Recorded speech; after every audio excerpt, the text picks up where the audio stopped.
kasih atas waktunya moderator cantik Mbak Eka. Bismillahirrahmanirrahim. Assalamualaikum warahmatullahi wabarakatuh.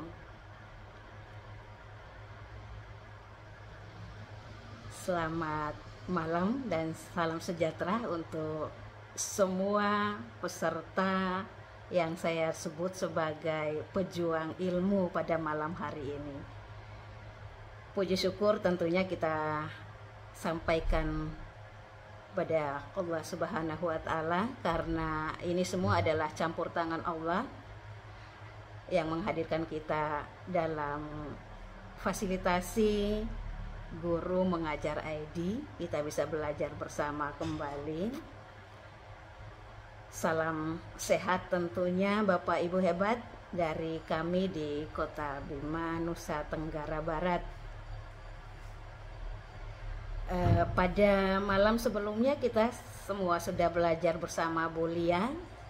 Bu Lia sudah memaparkan semua hal yang berkaitan dengan laporan dalam PMM ya, tentang bagaimana sih hasil kinerja kita yang sudah kita lakukan selama waktu Januari sampai Juni, yang insya Allah ini kita sudah masuk pada tahap 1 dan 2 yang sudah terlewati, sudah masuk tahap ketiga tentunya Bapak Ibu hebat. Jadi kita move on ya di tahap 1 dan 2 mengenai kinerja kita, karena di sini waktu sekarang kita tidak lagi merencanakan atau bagaimana mengobservasi praktik belajar, tetapi kita sudah langsung masuk pada penilaian. Jadi pada fase dan tahap penilaian. Pada kesempatan ini kami diberi penghargaan untuk belajar bersama tentang materi yang sudah disampaikan oleh Bu moderator tadi Mbak Eka, itu tentang refleksi hasil penilaian penentuan predikat kinerja. Jadi sekarang posisinya Bapak Ibu hebat, kalau Bapak Ibu guru berarti beliau-beliau sudah extend di penilaian menunggu predikat yang akan diberikan oleh pimpinan. Demikian halnya juga dengan Bapak Ibu Kepala Sekolah yang tentunya tahapnya sama, sudah menginjak pada proses penilaian. Bahkan ada banyak yang sudah dikirim ya, sudah dapat proses pengiriman ke dinas gitu. Nah, baik Bapak Ibu, izin saya share screen ya. Semoga tetap semangat belajarnya di malam hari ini. Insya Allah selalu semangat belajar. Siap.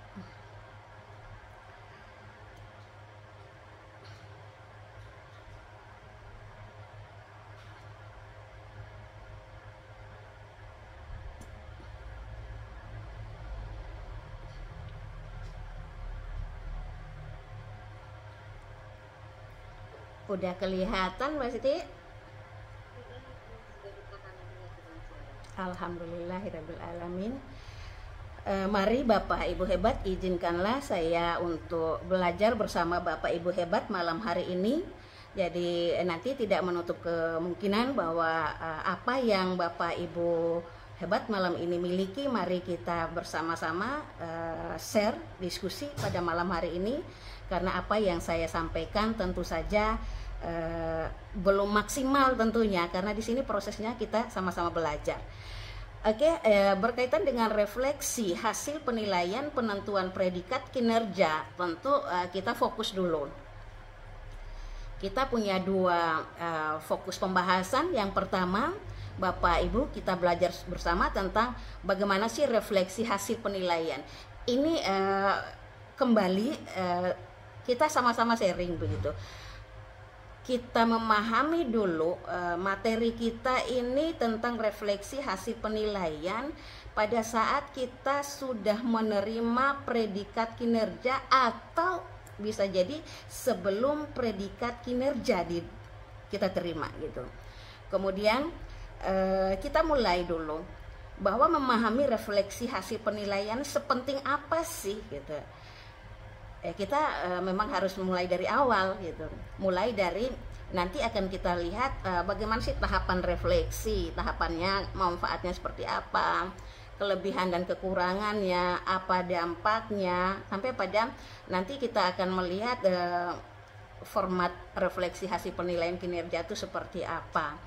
Kemudian nanti pada predikat kinerja, Bapak Ibu hebat, kita nanti belajar bersama untuk paham banget tujuan, jenis, kegunaan predikat kinerja, sampai pada kita nanti masuk ke PMM ya, tentang bagaimana sih penetapan predikat penilaian itu. Kemudian dokumen evaluasi yang kita terima itu seperti apa, apakah sudah final atau nanti masih bisa ada proses refleksinya.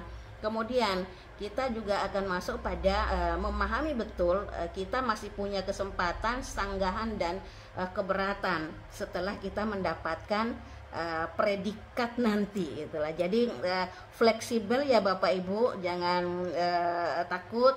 Di sini kenapa dimunculkan tentang refleksi pada PMM itu atau pada kinerja itu, karena di sini difungsikan betul. Kita harus mampu melakukan dialog gitu loh. Dialog dengan pimpinan kita tentunya. Pada saat kita mau diberikan penilaian, kita dialog dulu. Kemudian setelah mendapatkan penilaian pun ya, jadi kita juga melakukan dialog. Ini yang kita maksudkan dengan kita pahami betul apa sih refleksi hasil penilaian. Baik, kita masuk yang pertama Bapak Ibu hebat. Kita akan melihat bahwa kita di sini tentunya kita memahami dua hal tentang refleksi itu. Ada refleksi hasil penilaian, kemudian ada refleksi kompetensi ya. Ini yang harus dipahami oleh Bapak Ibu guru maupun kepala sekolah itu. Meskipun fokus kita malam ini adalah pada refleksi hasil penilaian, namun kita juga akan menyinggung sedikit bahwa ada refleksi kompetensi di sini, khususnya buat Bapak Ibu guru hebat gitu. Nah, refleksi hasil penilaian itu seperti apa sih dalam penentuan predikat kinerja? Nah, di sini saya angkat, ini merupakan langkah penting untuk memahami pencapaian dan areal yang perlu diperbaiki dalam kinerja kita gitu. Jadi ingat Bapak Ibu, refleksi hasil penilaian penentuan predikat kinerja itu penting banget buat kita. Dalam arti untuk pencapaian areal mana yang perlu kita perbaiki. Kayak gitu Bapak Ibu hebat ya. Kemudian memungkinkan untuk mengidentifikasi kekuatan dan kelemahan serta membuat rencana perbaikan yang efektif untuk meningkatkan kinerja di masa mendatang.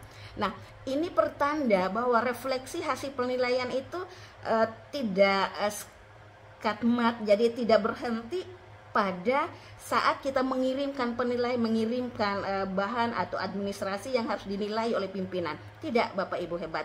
Setelah diberi penilaian pun, setelah mendapatkan predikat pun, refleksi wajib dilakukan. Untuk apa? Kembali lagi, kita mau apa yang sudah kita lakukan, kinerja kita itu ada perbaikan. Itu ya Bapak Ibu hebat. Ini yang saya buka dengan kenapa penting sih kita melakukan refleksi. Kemudian kalau bicara tentang refleksi kompetensi, nah di sini sesuai dengan kompetensi kita, para guru hebat, kita punya perencanaan pengembangan diri itu nanti berdampak pada pembelajaran kan, yang berpusat pada peserta didik. Nah tentu saja kita harus mengikuti proses refleksi kompetensi di PMM itu. Ya, sesuai dengan kompetensi guru apa saja, pedagogis, kemudian profesional, sosial, kepribadian, seperti itu Bapak Ibu. Nah semua itu sudah dijelaskan dalam Perdirjen GTK nomor 2626 tahun 2023. Silakan disimak di situ Bapak Ibu hebat kalau kita mau membahas tentang refleksi kompetensi. Nah yang berikut Bapak Ibu guru hebat atau Bapak Ibu kepala sekolah yang mungkin kebetulan hadir pada malam hari ini, kita masuk pada tahap refleksi itu seperti apa. kalau lihat namanya sih keren aja nih, tahapan itu berarti refleksi itu kita bercermin kembali gitu. Tapi kalau kita lihat tahapannya lumayan nih, kita kalau mau memahami refleksi paham tentang tahapannya. Tahapan pertama, pengumpulan data. Artinya ada data yang kita analisis, kita feedback, kemudian diberikan tuh selama proses penilaian kinerja. Nah, itu yang pertama, dasarnya kita melakukan refleksi. Sehingga dalam kinerja Bapak Ibu yang sudah dilakukan tuh ada pada predikat kinerja itu nanti bersumber dari data-data yang kita sampaikan, dan ternyata di situ kita ada data yang memang harus kita refleksikan. Ini hasil analisisnya, jadi dikumpulkan dulu datanya, kemudian evaluasi kinerja. Nah, tahapan kedua ini Bapak Ibu hebat. Evaluasi kinerja berarti menilai pencapaian target keberhasilan dalam memenuhi tugas kita.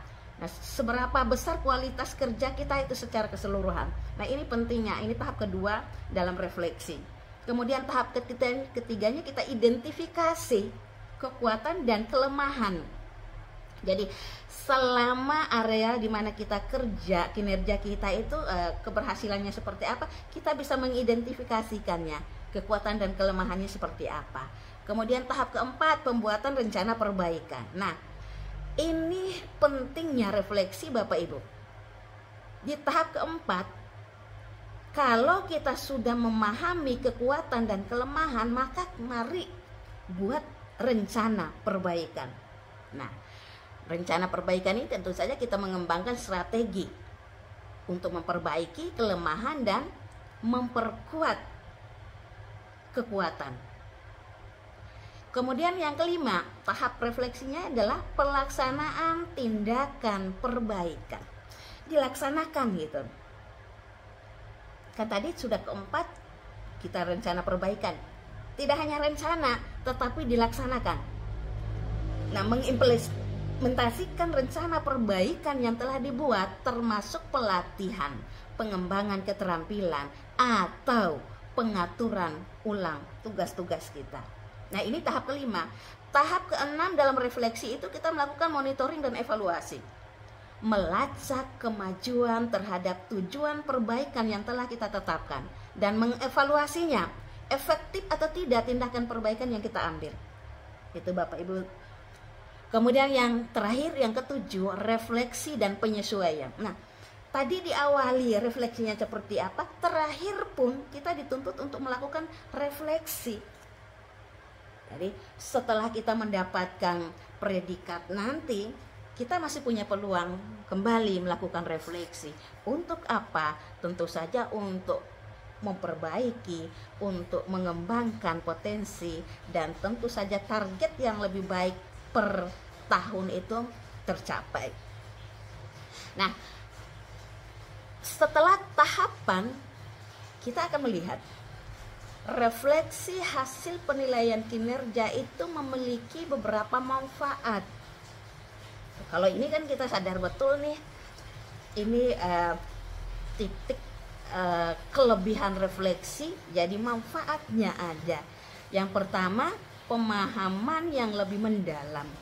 Dengan kita melakukan refleksi, kita terpancing untuk semakin menggali pemahaman besar kita tentang hal-hal atau elemen-elemen apa yang kita inginkan. Jadi, kemudian kedua, manfaatnya pengembangan profesi tentunya. Jadi kita diberikan kesempatan untuk mengidentifikasi areal mana yang perlu kita tingkatkan. Kita rencanakan pengembangannya, baik keterampilan atau pelatihan sesuai dengan yang sudah menjadi target perbaikan tadi. Kemudian yang ketiga, manfaatnya adalah peningkatan produktivitas. Bapak Ibu hebat, dengan mengadakan refleksi, kita tahu kelemahan dan kekurangannya seperti apa, sehingga secara real kenyataannya kita akan mampu memperbaiki dengan tahap yang berikut. Itu lebih meningkatkan produktivitas kita lebih ini, karena kita menyadari area di mana mereka dapat meningkatkan kinerja kita.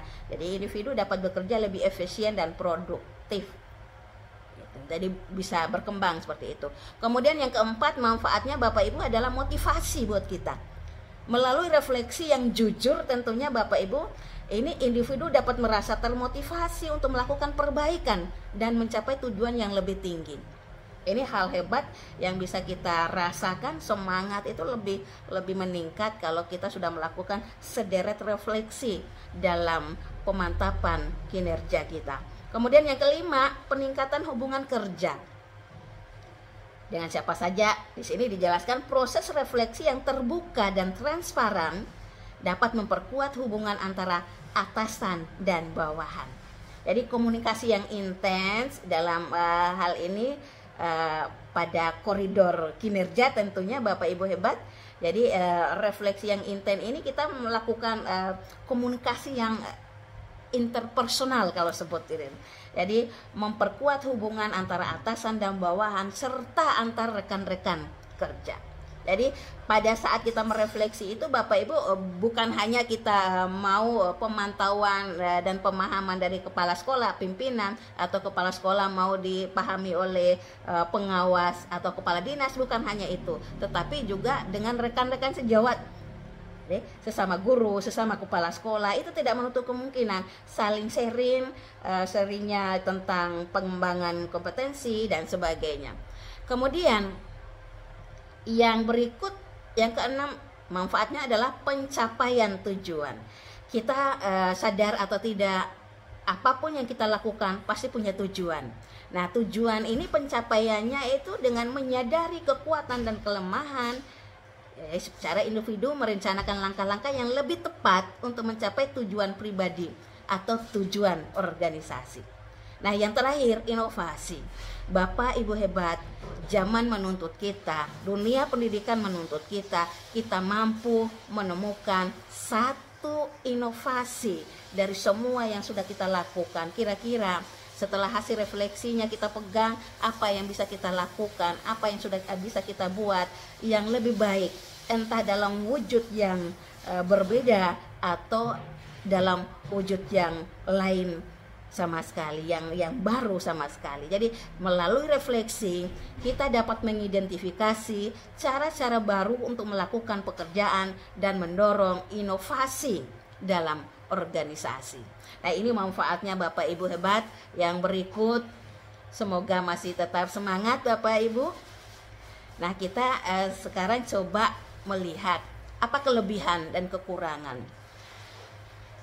Kelebihan refleksi penilaian kinerja itu adalah peningkatan kesadaran. Jadi kita sadar betul nih, kita dibuat melek, dibuat sadar bahwa oh, kita ini punya kelemahan, punya kekuatan. Kita harus sadar banget, memberikan kesempatan untuk membantu individu memahami kekuatan dan kelemahan mereka. Ini peningkatan kesadaran Bapak Ibu. Kita bisa jadi tolak ukur. Jadi kalau Bapak Ibu merasakan selama melakukan pengisian kinerja misalnya, kita melakukan atau tahu tentang kelemahan dan kekuatan, itu berarti indikator bahwa kita sudah memiliki peningkatan kesadaran.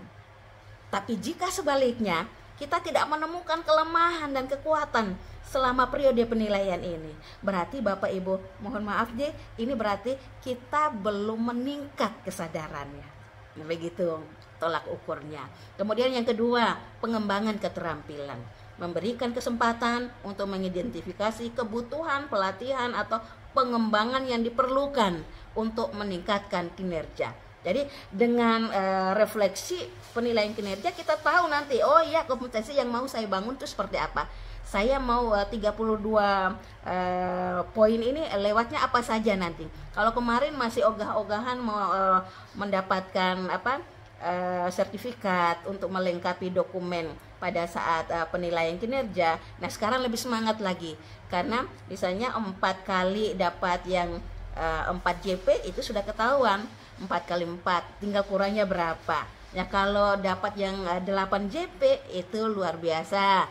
3 kali ikut 3 buah sertifikat bisa 3 kali 8 berapa Bapak Ibu? Kemudian ditambah dengan yang tadi yang ada 4 JP. Jadi sepandai-pandainya kita memanfaatkan bagaimana bisa sih kita mengembangkan keterampilan, mengembangkan potensi kita. Kemudian yang ketiga, kelebihannya peningkatan kinerja tentunya. Dengan menyadari areal yang perlu ditingkatkan, Bapak Ibu hebat, berarti kita dapat fokus pada perbaikan yang diperlukan untuk meningkatkan kinerja. Jadi kita bisa fokus. Oh, yang kurang ini, jadi saya fokus di sini. Ya, masalah kekuatan nanti tinggal kita perkuat. Jadi tidak melar, tidak ke sana ke sini jalannya. Kita tinggal fokus mana yang kurang, itu kita tambahkan, Bapak Ibu. Kemudian yang terakhir, peningkatan komunikasi. Bapak Ibu hebat, mendorong dialog terbuka antara atasan dan bawahan serta rekan-rekan kerja. Ini dapat memperkuat hubungan kerja dan meningkatkan kolaborasi. Jadi ya, kalau selama ini kita kelihatannya individual, kerja sendiri, diskusi ya udah, kita asah kemampuan. Sekarang dituntut ada kolaborasi.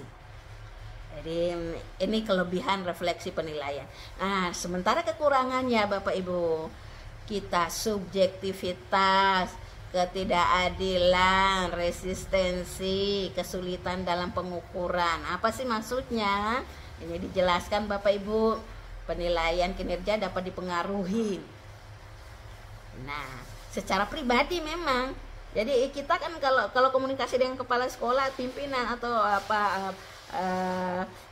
kepala dinas atau tim kerjanya kepala dinas, nah itu berarti kan intens kita berhubungan, intens kita komunikasi, dan itu subjektif. Jadi tidak mungkinlah pimpinan bisa melihat kita, bisa mendengarkan kita kalau cara penyampaian kita itu tidak berkesan gitu. Nah, jadi kita boleh menampilkan kelebihan pribadi pada saat itu dengan menggunakan komunikasi yang bisa memancing atasan kita untuk mendengarkan kita. Itu Bapak Ibu, saya yakin Bapak Ibu hebat mampu mengaktualisasikan tentang ini. Kemudian ketidakadilan, jika tidak dilakukan dengan cermat, nah ini dapat menjadi titik tidak adilnya, menyebabkan frustasi, ketidakpuasan di antara karyawan. Ini hati-hati Bapak Ibu sebagai pimpinan ya. Ini manusiawi lah, normal lah ya, itu ada merasa ketidakadilan. Kok kepala sekolah dekat sih ya sama ini, kok sering sih melakukan komunikasi.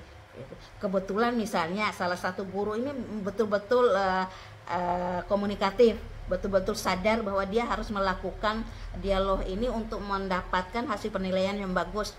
Nah, tidak menutup kemungkinan ada pandangan lain dari rekan-rekan gitu lah. Oh, kepala sekolah tidak adil, oh pengawas tidak adil gitu, atau kepala dinas tidak adil. Nah, ada rasa seperti itu.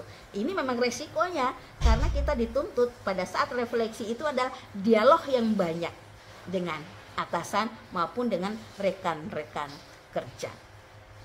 Kemudian yang ketiga ada resistensi. Beberapa individu mungkin menolak atau tidak nyaman dengan proses refleksi karena merasa terpapar atau mengakui kelemahan itu malu gitu loh. Nah, ini juga bisa terjadi Bapak Ibu, ada resistensi. Nah, ini memang masuk kekurangannya, tetapi kembali lagi kita kaitkan dengan poin 4 pada kelebihan, nanti ini justru akan meningkatkan komunikasi. Dari yang tadi canggung, yang malu untuk melakukan dialog, itu nanti insya Allah dengan sering melakukannya refleksi, maka akan terpancing, akan keluar. Cara berkomunikasi itu akan terlatih nanti insya Allah. Kemudian yang terakhir Bapak Ibu, kekurangannya adalah kesulitan dalam pengukuran. Menilai kinerja itu dengan hanya melihat objektifnya itu bisa sulit gitu. Karena tadi kan kita subjektif, hanya melihat orangnya, cara dia ngomong indah nggak, teratur nggak, bagus nggak bahasanya gitu. Kita lupa secara objektif, kadang-kadang ada yang tidak pintar ngomong tetapi kerjanya mantap gitu. Kadang-kadang ketinggalan di situ. oh kepala nggak mau lihat hasil saya seperti ini, dia hanya menuntut saya bisa mengungkapkan seperti ini. Nah, kadang-kadang ada kesulitan dalam pengukuran, tapi insya Allah kekurangan ini tidak kita bahas pada malam hari ini. Yang penting kita tahu, nah kalau itu terjadi maka mari kita lakukan refleksi itu dengan lebih baik lagi. Nah, yang berikut Bapak Ibu hebat, mohon izin menyambung lagi, ada dampaknya refleksi itu. Kita belum menyinggung tentang predikat kinerja ya Bapak Ibu, kita masih pada dampak refleksi. Dampaknya bagi guru dan kepala sekolah seperti apa? Kalau bagi guru, peningkatan kinerja sudah pasti. Kemudian pengembangan profesional sudah pasti. Kemudian peningkatan kepuasan kerja. Nah, coba kita simak di sini. Kepuasan kerja yang seperti apa? Dengan merasa didukung dalam proses penilaian dan pembelajaran, guru cenderung lebih puas dengan pekerjaan mereka dan lebih termotivasi untuk memberikan kontribusi yang positif untuk sekolah. Tolong Bapak Ibu kepala sekolah hebat, mari gunakan refleksi ini dengan sebaik-baiknya. Karena dengan sendirinya cara dialog yang mantap, yang stabil dari pimpinan bisa meningkatkan kepuasan kerja bagi guru dan mungkin elemen-elemen yang lain. Kemudian terakhir, peningkatan hubungan dengan siswa. Karena sistem pembelajaran kita itu berdampak, tentu saja dampaknya pada siswa. Ternyata refleksi membawa kita ke arah sini Bapak Ibu. Dengan merenungkan pengalaman mengajar, ya, guru dapat memperbaiki hubungan dengan siswa, mengidentifikasi cara-cara baru untuk mendukung kebutuhan belajar mereka. Jadi ini hasil refleksi pembelajaran. Dan tolong Bapak Ibu kepala sekolah, nanti kan melalui tim hebatnya, karena kepala sekolah pasti akan memilih tim-tim hebat untuk menjadi penilai atau penyeimbang gitu, gerak pembelajaran dengan mutu yang diharapkan sekolah sesuai dengan visi dan misi yang sudah ditetapkan sekolah atau program-program sekolah tentunya. Nah, kalau tadi dampaknya bagi guru, yang berikut adalah dampaknya bagi kepala sekolah. Dengan adanya refleksi ada peningkatan efektivitas manajemen. Jadi kepala sekolah dapat menggunakan refleksi untuk mengevaluasi kebijakan dan praktik manajemen sekolah mereka dan membuat perubahan yang diperlukan. Nah, ini peningkatan efektif manajemennya. Jadi apa yang sudah diprogramkan oleh kepala sekolah benar-benar mantap jadinya. Itu yang pertama. Kemudian dampak yang kedua, pengembangan staf. Bapak Ibu kepala sekolah hebat, melalui proses refleksi, kepala sekolah dapat mengidentifikasi kebutuhan pengembangan stafnya dan merencanakan pelatihan yang sesuai untuk mendukung pertumbuhan profesional mereka. Ini manfaatnya refleksi. Jadi tolong Bapak Ibu kepala sekolah, mari sekarang manfaatkan betul, maksimalkan refleksi itu. Kemudian 3, peningkatan budaya sekolah. Kembali lagi, budaya sekolah ternyata juga dipengaruhi oleh hasil refleksi. Jadi tidak main-main, refleksi ini memang harus ada program tersendiri oleh Bapak Ibu kepala sekolah. Peningkatan budaya sekolah seperti apa? Dengan mempromosikan budaya reflektif di sekolah, kepala sekolah dapat menciptakan lingkungan yang mendukung pembelajaran berkelanjutan dan pertumbuhan bagi staf dan siswa. Ini benang merah antara refleksi dengan nanti dampaknya untuk sekolah dan staf serta siswa. Kemudian yang terakhir, Bapak Ibu hebat, dampaknya bagi kepala sekolah adalah peningkatan kinerja sekolah. Jadi dengan menggunakan refleksi untuk mengidentifikasi area kelemahan dan kekuatan tadi akan membuat perubahan yang diperlukan. Kepala sekolah dapat membantu meningkatkan kinerja keseluruhan sekolah dan pencapaian dari siswanya. Jadi mari harapan saya Bapak Ibu kepala sekolah, juga Bapak Ibu guru hebat, manfaatkan ranah refleksi ini sebagai total kita. Jadi kita total banget untuk menaikkan rating kompetensi kita pada akhirnya melalui kinerja yang sudah kita lakukan. Yang berikut izin menambahkan lagi Bapak Ibu guru hebat, kita akan masuk fokus pada predikat kinerja. Semakin malam, mohon maaf Bapak Ibu, semakin dituntut untuk konsentrasi nih, semangat ya. Nah, predikat kinerja. Di sini Bapak Ibu hebat, kita fokus mengartikan bahwa predikat kinerja kita sebagai ASN misalnya, ini kita fokus ASN ya, tidak menutup kemungkinan untuk saudara kita, Bapak Ibu guru hebat yang mungkin masih non ASN. Nah, di sini predikat kinerja itu ditetapkan berdasarkan hasil penilaian. Hasil penilaian SKP Bapak Ibu. Itu predikat kinerja kita nanti arahnya ke sana. Kualitas kerja kita, kualitas kerja komitmen kita, inisiatif, kerjasama dan etika, predikat kerja yang mungkin diberikan adalah. Nah, ini kalau ASN secara umum Bapak Ibu kita nanti ada predikat istimewa, baik, memuaskan, cukup, kurang. Nah, itu. Tapi kalau dalam kinerja kita nanti ada predikat apa? Di atas ekspektasi yang tertinggi, sesuai ekspektasi yang terendah itu berarti di bawah ekspektasi. Itu Bapak Ibu ya. Jadi predikat kinerja digunakan untuk berbagai keperluan. Pembinaan dan pengembangan kinerja kita, kemudian penetapan penghargaan dan sanksi, kemudian ada informasi kepada publik. Ini predikat kinerja itu bisa jadi sumber informasi pada publik. Yang berikut Bapak Ibu, predikat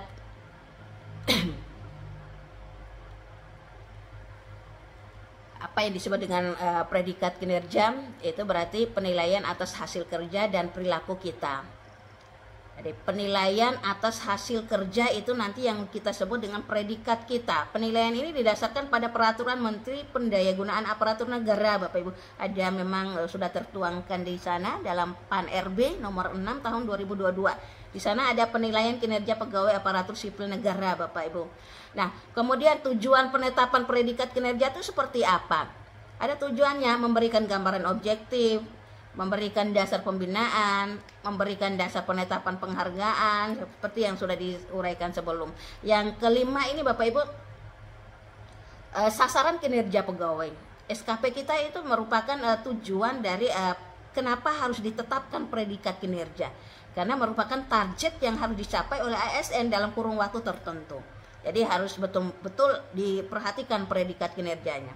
Kemudian kualitas kerja meliputi aspek ketepatan, kecepatan, keefektifan. Ini hasil dari penetapan predikat kinerja. Kemudian kualitasnya seperti apa, komitmennya seperti apa, inisiatif tidak, kerjasamanya bagaimana, etikanya seperti apa. Nah, ini hasil penetapan predikat kinerja Bapak Ibu ya. Jadi tujuan kita menetapkan predikat kinerja itu untuk memahami ini, untuk melihat apa benar sih seorang ASN itu seperti ini sikapnya ya, yang tertuang di SKP kita, yang nanti efek terakhirnya itu adalah kita akan mendapatkan angka kredit kita melalui SKP yang tadi sudah itu runtunnya dari kita mengisi kinerja PMM yang sudah kita selesaikan, kemudian nanti akan menjelma menjadi SKP. Nah, dari penilaian SKP ini nanti akan lahirlah yang kita tunggu-tunggu, angka kredit kita seperti apa gitu Bapak Ibu ya. Nah, yang berikut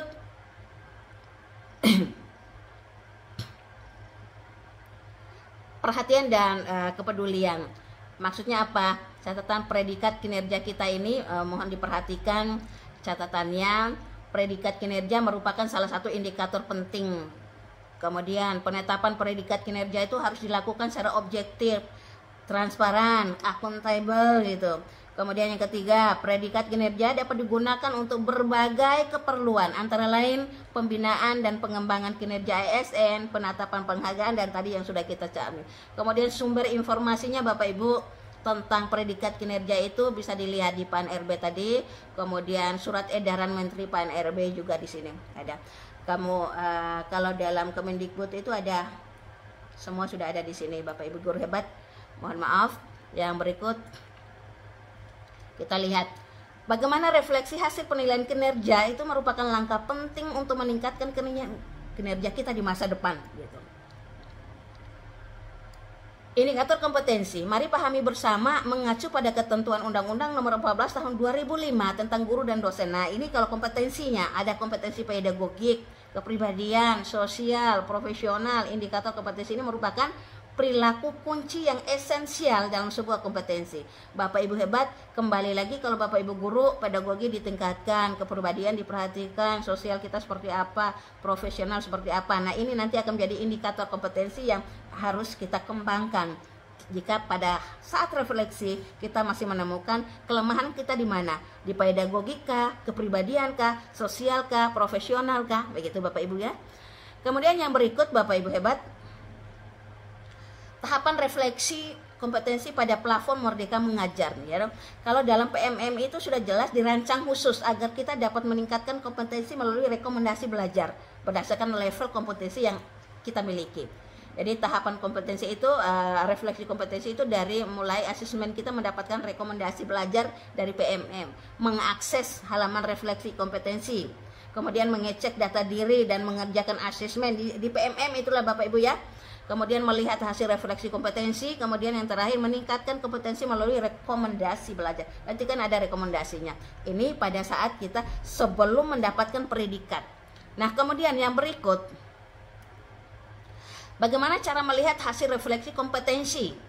Bapak Ibu hebat, versinya di Android misalnya atau di versi web bisa dilihat. Kalau buka Android dan sebagainya di PMM silakan. Pokoknya ini sumbernya dalam PMM Bapak Ibu ya. Silakan lihat di sana bagaimana kita bisa melihat refleksi kompetensi. Yang berikut Bapak Ibu hebat, perlu diketahui hasil refleksi kompetensi itu tidak mempengaruhi secara langsung dengan kenaikan pangkat ya Bapak Ibu ya. Tidak mempengaruhi langsungnya. Jadi maksudnya begini, seandainya predikat kita itu kurang, tidak usah takut. Masih ada saatnya kita berkomunikasi, berdialog dengan pimpinan, bagaimana cara pengembangannya. Kemudian kita tidak perlu khawatir jika hasil refleksi kompetensi itu mendapatkan hasil yang rendah. Ini yang saya maksud. Tidak perlu mengulang, karena melalui refleksi ini kita dapat melakukan perancangan pengembangan diri melalui rekomendasi belajar yang diberikan. Ini jika mentoknya, jadi mungkin kita belum mampu mengembangkan kompetensi dengan mengikuti mendapatkan poin-poin dalam kegiatan kita ya, dalam predikat nanti. Kalau tidak dapat 32, berarti kan sudah pasti ada indikasi kita mendapat predikat di bawah ekspektasi misalnya. Bapak Ibu tidak usah galau deh. Pokoknya ini refleksi itu fungsinya untuk memperbaiki. Apakah kita mampu merencanakan pengembangan diri kita ke depan? Begitu ya Bapak Ibu ya. Karena nanti ingat, pimpinan akan memberikan predikat terbaiknya berdasarkan pada hasil kerjanya, hasil kolaborasinya dengan gurunya. Demikian juga kepala sekolah dan pimpinan yang akan mengevaluasi atau memberikan penilaian. Ini punya fungsi Bapak Ibu. Tidak semerta-merta apa yang kita lakukan tuh harus di atas ekspektasi. Tapi jika tidak, gitu ya. Jadi ini yang saya bilang jangan terlalu dipikirkan, tidak usah galau. Masih ada step-step lain yang harus kita ikuti. Yang berikut Bapak Ibu hebat, saya kembali mengupas di mana letak pentingnya upaya refleksi. Karena dalam aspek penilaian kita sudah belajar bersama Bunda Lia ya semalam tentang variabel pengelolaan kinerja itu kan. Di aspek penilaian itu upaya refleksi menjadi salah satu aspek penting. Jadi untuk mendapatkan predikat di atas ekspektasi pimpinan atau sesuai ekspektasi, di bawah ekspektasi, itu harus dimulai dengan hasil kita, upaya refleksi kita itu seperti apa. Jadi begitu Bapak Ibu ya, kalau dalam praktik kinerja. Kemudian dalam perilaku kerja, apa aspek penilaiannya? Akhlak yang dengan 7 akhlak yang ditemukan dalam PMM itu seperti apa? Itu juga bisa menghasilkan di atas ekspektasi, di bawah ekspektasi, atau sesuai ekspektasi. Kemudian dalam pengembangan kompetensi, Ini poin-poin pengembangan kompetensi itu misalnya ini kan ada lebih dari 32, berarti di atas ekspektasi. Kalau hanya 32 poin berarti sesuai ekspektasi. Kalau yang di bawah 32 berarti di bawah ekspektasi. Ini yang tadi saya sampaikan Bapak Ibu. Jika seandainya pada tahap ini Januari sampai Juni kita belum mampu mendapatkan 32 poin hasil dari pengembangan kompetensi, nggak usah galau. Nanti ada peluang. Inilah fungsinya refleksi, agar ada perbaikan dan pengembangan di tahap yang berikut. Yang terakhir ada dokumen akuntabilitas. Jadi di sini ada penyediaan dokumen KOSP, yaitu rencana program kerja sekolah. Ini perlu disimpulkan agar predikat kinerja bisa ditampilkan untuk pegawai. Ini nanti berkaitan dengan predikat kinerja organisasi Bapak Ibu ya. Nah yang berikut tahap penetapan rekomendasi predikat kinerja. Ada tahapannya kan Bapak Ibu. Sementara yang kita bahas sekarang ada pada tahap terakhir nih. Upaya refleksi sudah, upaya mempelajari sudah, perubahan praktiknya sudah. Kita sampai di pengembangan sini. Sampai terakhir sudah catatan tim kerja sudah. Jadi ini sudah terakhir. Tahap 2 ini sudah kita lewati. Kita move on di sini Bapak Ibu ya. Kita tinggalkan, kita masuk ke sini tahap 3. Kita ada di penetapan kinerja. Kan ini ada penetapan rekomendasi, itu jalurnya seperti apa. Jadi bagaimana proses penilaian kepala sekolah, itu tentu saja mulai dari rekap penilaian kinerja kepala sekolah itu apa saja, tim kerjanya gitu. Ini membahas tentang apa. Tim kerja menyelesaikan pemberian rating praktik kinerja hingga refleksi tindak lanjut. Kemudian tim kerja memberikan rating untuk perilaku kerja. Tim kerja mengecek dokumen ketuntasan. Jadi ini pada rekap penilaian. Nah, sekarang di bulan Juni mau tidak mau ada predikat. Masuk ke poin 2, penetapan rekomendasi predikat kinerja kepala sekolah. Bapak Ibu kepala sekolah, jadi tim kerjanya mengecek kembali daftar kepala sekolah yang perlu dinilai di bawah satuan pendidikan. Nah, ini kalau untuk kepala sekolah ya Bapak Ibu ya, yang dilakukan oleh tim kerjanya. Tim kerjanya kepala dinas maksud saya. Kemudian tim kerja menetapkan rekomendasi predikat. Nah, rekomendasi ini udah dikirimkan. Nanti akan dikirimkan bulan Juni ini, akan dikirimkan pada kepala dinas rekomendasinya. Nah, setelah mendapatkan rekomendasi nanti ini ada tugas kepala dinas menetapkan predikat kinerja kepala sekolah. Jadi kalau hasil penilaian dari tim kerja itu hanya berupa rekomendasi Bapak Ibu, rekomendasi yang akan diserahkan ke kepala dinas. Nanti kepala dinas yang akan menetapkan predikat kinerja dari kepala sekolah. Atau nanti seperti kalau guru, berarti kepala sekolah pun sudah menyampaikannya pada kepala dinas. Kepala dinas nanti akan menetapkan predikat kinerja organisasi untuk sekolah. Nah, ini sudah di tahapnya. Kemudian kepala sekolah menerima dokumen evaluasi. Nanti kita simak dokumen evaluasi itu seperti apa.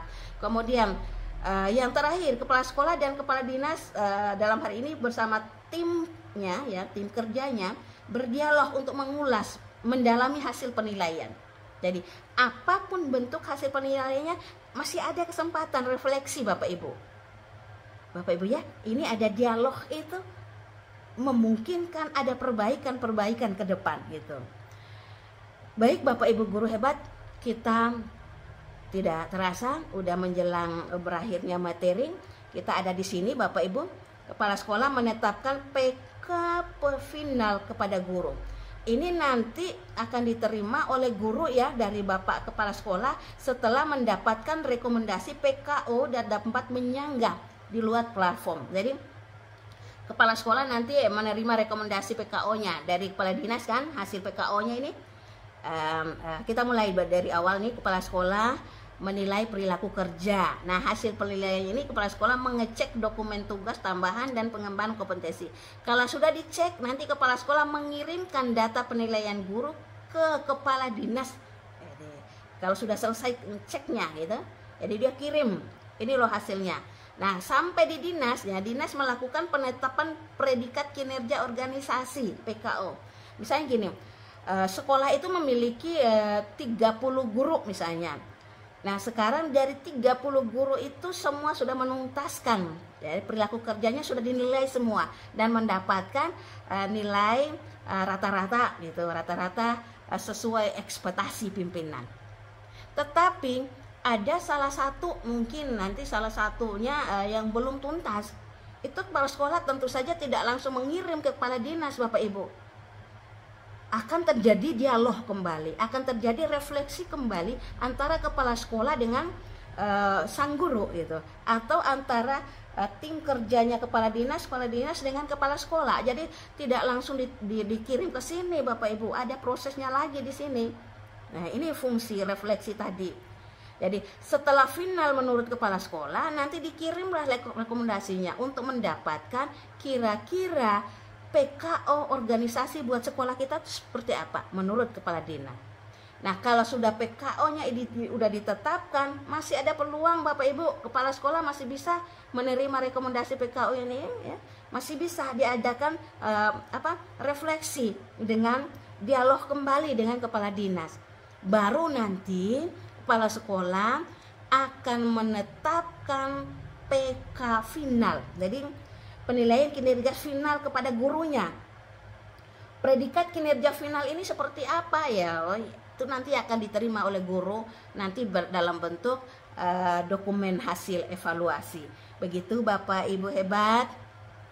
Nah, predikat kinerja akhir nanti akan menjadi konversi dengan angka kredit. Periode 1 Januari sampai Juni, periode 2 dari Juli Desember. Nanti kita akan mendapatkan predikat kinerja akhir tahun ya Bapak Ibu guru.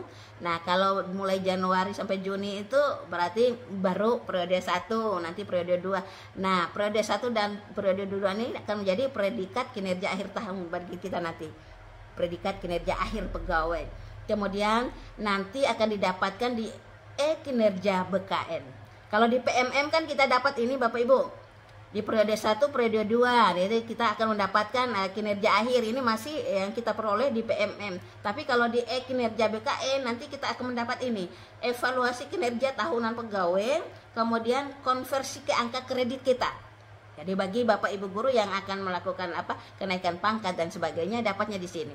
Dikonversi angka kredit hasil dari rentetan periode 1, periode 2 yang menjadi predikat kinerja akhir pegawai, kemudian nanti ada evaluasi kinerja. Nah, jadi penjelasannya begini Bapak Ibu, predikat kinerja akhir akan diproses oleh Kemendikbudristek berdasarkan peningkatan capaian predikat. Jadi periode 1, periode 2 diharapkan guru dapat bersemangat untuk meningkatkan kinerjanya sehingga predikat kinerja itu akhirnya bisa optimal. Jadi kalau periode 1 belum maksimal, nanti dimaksimalkan lagi pada periode 2 Bapak Ibu. Jadi apapun hasil kita di periode 1 ini, ingat kita masih punya peluang untuk memberikan maksimalnya kompetensi kita itu di periode 2 ya Bapak Ibu. Kemudian yang kedua, predikat kinerja akhir adalah predikat yang akan dialirkan ke kinerja dalam proses evaluasi kinerja tahunan. Nah, predikat inilah yang akan dikonversi menjadi angka kredit di akhir tahun anggaran nanti. Nah, terakhir proses evaluasi kinerja tahunan pegawai dan konversi angka kredit akan berlangsung di kinerja BKN sebagai platform resmi Kemenpak RB yang mengurusi bidang manajemen ASN. Nanti endingnya ke sini Bapak Ibu ya. Yang berikut mungkin ini hanya kupasan yang sudah kita uraikan dari awal. Bapak Ibu guru, kalau masih ada waktu nanti kita akan bahas kembali ya bagaimana kita dituntut adanya mekanisme sanggahan atau keberatan.